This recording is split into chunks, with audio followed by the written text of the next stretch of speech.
In this video, we will explore the exciting journey of a scientist preparing to become the first NASA-funded researcher to conduct their own experiment in space.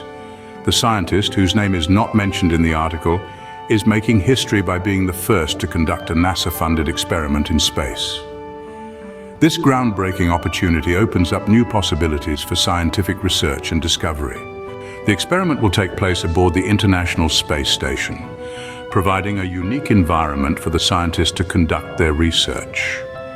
This opportunity showcases the advancements in space exploration and the collaboration between NASA and researchers.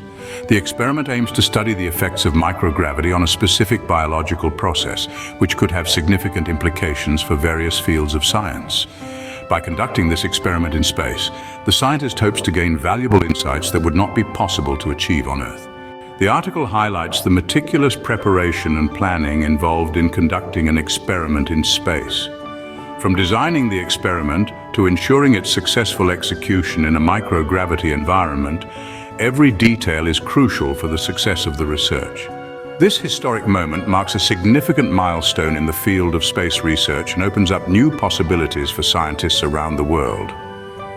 The collaboration between NASA and researchers demonstrates the importance of pushing the boundaries of scientific exploration. As we conclude this video, we invite you to subscribe to our channel for more exciting updates and discoveries in the world of science and space exploration. Thank you for watching.